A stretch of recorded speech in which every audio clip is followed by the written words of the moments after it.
It's time for the Luke Howard Show Easter Special. So please welcome Luke Howard. If my clapping doesn't matter, woo! I'll have to do it myself. Because we haven't got an audience at the moment. Of course we haven't because of all of this. So we can't have an audience, can we? Without the show's not the same without it. But I'll have to do it myself. Woo! Thank you. Hello, morning, welcome to the show. It is the 10th of April, which is otherwise known as, well, Good Friday, of course. So we're not celebrating because we've got lots to get through on the show today. But before we start, I just want to apologise for, well, starting a bit late. We've started a bit late today because, again, we've had more technical issues with the show. We get it sometimes because, you know, with Spreaker, a lot of things, you know, a lot of technical issues happen. We were supposed to start at 10, but we had a few issues. My microphone ran out of charge and everything. So, you know, things happen, don't they? But it won't happen again. Tomorrow it'll be back to normal. Tomorrow it will be all fine. Right, okay, so let's get cracking on the show today. Now, we are going to talk about the coronavirus because I have to talk about it. I've been told I have to. I don't want to because it's to be honest, it's very sad for some people, but I'm going to talk about it. I am actually. I don't suppose we are going to talk about clapping today. We are going to talk about it. But first, we'll get to all of that in a moment. But first, I just want to ask you, how are you all? Hope you're all well, and I hope you're looking forward to Easter. I really, really am. I mean, we can't all go anywhere, can we? We're all basically stuck in our houses. So what can we do, really? I mean, I was watching a news bulletin this morning about police who were patrolling streets of Northampton, and they basically arrested some man. They arrested this bloke because he was having a go at them, saying, "Why can't I go out? Look at all these other people around me, and you're picking on me." Well, to be honest with you, he was actually sitting on a bench, wasn't he? So if you're sitting on a bench, the police would obviously come over to you and ask you what you're doing, obviously. And then we got taken photos from a police person in the car yesterday. And then I also saw the police last night. There were 6 police people patrolling the streets around the corner from where I live. Because where I live, around the corner, there's a police station and there's a shop down the road as well. And there were police patrolling up and down that road, and they just said hello to us. I didn't say anything else. But we had a bag of shopping in our hands, so we couldn't really, you know, do very much about it. But we was out going shopping. And last night, we did our clapping. I'm sure everybody else did it. That's what we did. We got our saucepans, pots and pans, and we stood outside. And we did the clap. And it was good fun. And we all enjoyed it. It was great fun. But again, you know, we're showing respect for those, of course, but just saying, well done and everything. So once again, I'm going to say it again, well done to the wonderful NHS and everybody out there. And we all here at the Luke Howard Show would just like to say our thank yous to everyone at the NHS. Mwah. Lots of love to everyone at the NHS. So well done to everyone, and thank you very, very much to the National Health Service and for everything they have done at this very, very time, of course. Now, yes, we are going to start off with talking about the PM from the other day, because doctors have moved the PM to the struggle with coronavirus, and they become alarmed when the 55-year-old's condition distorted the other day. Mr. Johnson was given oxygen to help, because of course it's terrible. I mean, I couldn't believe the news when you know, I've been here now.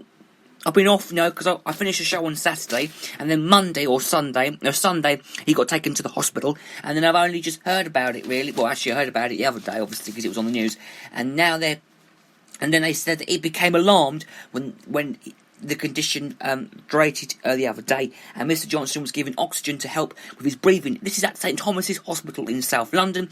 The PM called the Foreign Secretary just before he was transferred to the intensive care unit at around 7 p.m. to ask him to preside for him where necessary.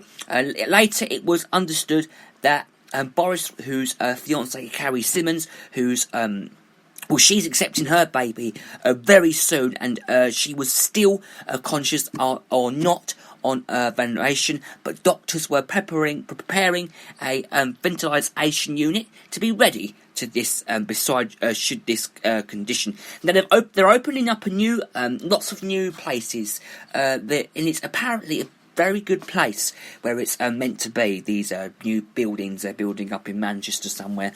So the Sun doctor, Dr. Carol Cooper, said that it's fair to say if Boris is in intensive care, then he's fighting for his life right now, and no patient is moved to intensive care unless the doctors are very concerned about their condition.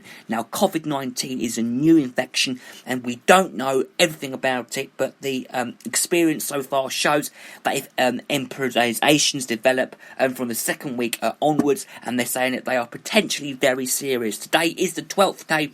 It's not the 12th day, is it? It can't be the 12th day since he officially was diagnosed with it. Are they sure? Blimey, that's gone quick with it. And his partner, Carrie, 32, who is believed to be 6 months pregnant, and she's actually recovering in isolation, having also experienced symptoms of the virus. And that's true. Dramatic news about Miss John by him and his cabinet secretary, Sir Mike, said they'll be there during a joint conference called Buckingham Palace. Said that the PM's condition by number 10, that Mr. Rubb, who is also the first Secretary of the State and will now run the government and take charge of the fight against the COVID-19. And speaking late last night, Mr. Rubb said that the government's businesses will continue, and the Prime Minister is in safe hands with that brilliant team at St Thomas's Hospital, because they are brilliant down there. They are absolutely amazing. There's an incredible, strong team. They are. Their spirits are brilliant. They were making sure that he will get the plans. He's in they're looking after him, and that's all we can say. He'll be absolutely fine. We haven't got to worry about him at all. He'll be absolutely fine, honestly. Now, the number 10 spokesman said that over the course of these times, the condition of the Prime Minister has worsened, and the medical team has moved to the intensive care unit with him as well. Wow. There you go. By the way, let me just say, because I want to say how you can get in touch with us today. Now, you can text the word talk and your name to 07593 847 105, or you can call that number, or you can find us on email. It's GaryJHoward68@hotmail.com, or you can find us on Instagram. It's at the Luke Howard fan page. And of course, the hashtags is hashtag Luke Howard or hashtag Luke Howard Show. And that is just to let you know how you can get in touch if you want to have your say about this news, because I'm sure you've got views and stuff. Just let us know, and we'll put you on, and we'll maybe call you back live on air or whatever. We'll find something. Now, can I just say, right, everyone around, we're supposed to be at home, staying at home. Now, they were talking. I was listening to a radio broadcast the other day on LBC, and James O'Brien was saying that is it fair for maybe one person to go into a park to play football, and that wouldn't be fair on everybody else. I mean, you go and make daisy chains, and then is that like for everybody to do it as well? But you find is it fair if one person just does it and not everybody else? That's what it was about. But is it fair? I mean, is it fair for one person just to go and make daisy chains and not everyone else is allowed to do it? Or is it fair for one person to go and play football in a football field and then not everybody else? I mean, that doesn't sound very fair. Now, I'm going to ask the question. I know it's not Thursday. It's not the right day to ask this question. But should we do the clap every single week anyway? Even when, I think that's a very good idea.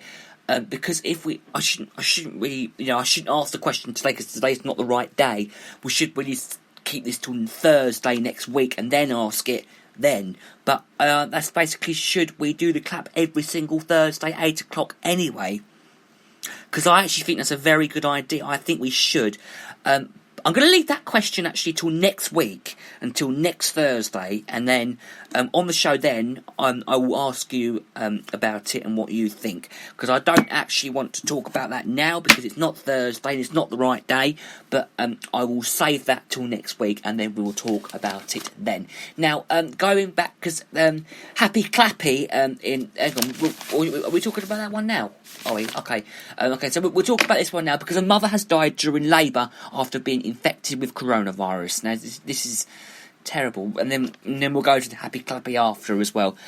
So her baby survived and is not thought to have tested positive, and it is not known if the victim had any underlying health issues, and is a coroner, and is investigating the hospital urgently. A source told The Sun that yes, being seen across the maxed out heroes, this tragedy has totally perplexed staff. There is a huge sense of disabled at the unfairness of the devastating death. Now, senior hospital workers were in tears. The only cause survived the mother's death. Now, this is highly illegal, and an investigation is underway and is to try to establish what caused it. Now, the mother had coronavirus, and the disease has not yet been eliminated as a cause of her death. Now, the death at the Whittington Hospital in Archway, North London, has left the woman's family devastated. Now, the Health NHS Trust said that the case has been referred to the coroner to determine the cause of death. Now, the Sun revealed last month that how it was diagnosed with coronavirus minutes after being born at North Middlesex University Hospital in Enfield, which is in Hertfordshire. It's not far from, well, it's about an hour away from here, North London, becoming the world's youngest case. We also told how the parents of 9-month-old Cassim Coates were stunned to learn that he had it, and they were worried that as well. And the Callum Coates of Manchester, he was self-isolated with their boy as well, and he said that he was out of danger and recovery. Now, a police worker has said, a police worker has died following a short battle of it. Gosh, it just gets worse, doesn't it? I mean, it just gets worse and worse and worse. Okay, so let's return to local. I tell you what we'll do. Let's go to my local news now. That's what we'll do. Let's return to local news, because that's what I want to talk about. Because I want to talk about communities now. Now, they're in a rally to show support for NHS workers. Now, this is the majority. They continue to work from home after the UK was put on lockdown. The amazing NHS staff continue to leave their houses every day and night to work will work flat out on the front line in the fight against COVID-19, now putting themselves and their families at risk to help the public, and they are nothing short of heroes. To recognise that thousands of Brits on last night have been sharing their love and support by standing outside their homes clapping. Now, the first time we did it, we stood in our garden, and it wasn't quite a right thing to do. So in the end, what we did was we went out the front where everybody else was, and we clapped from the front. Now, residents, patients and businesses across Hertford, Ware, Bishop Stortford have been doing their support for local doctors' surgery in their own way. Now, this is running dangerously low on coronavirus protective equipment. This is Wallace House Surgery in Hertford, and this was close to not having enough equipment to undertake basic procedures that keep patients out of hospital. Now, after an urgent appeal on social media, and the problems was forced as hundreds of gloves, face masks, aprons and more were donated within days. Now, Wallace House manager Rachel Hunt said that we have been blown away by this unbelievable support shown by the amazing community around us. The donations we have received have been amazing, and we are so grateful for everyone who has come forward in the way that they did out of kindness of their hearts and helped us. Wearing a mask protects the patient staff and both of their families, and is virtual in one line of week. Now, the GP's Clinical Commission Group supplied protective equipment and the staff, but the speed in which they worked through them meant that the urgent support was needed, and within days the local community was stepped up, and local beauticians, nail salons, labourers and members of the pub line, all donated various types of safety equipment, which is absolutely amazing. And we are now in a position when we don't need any more equipment at the moment. The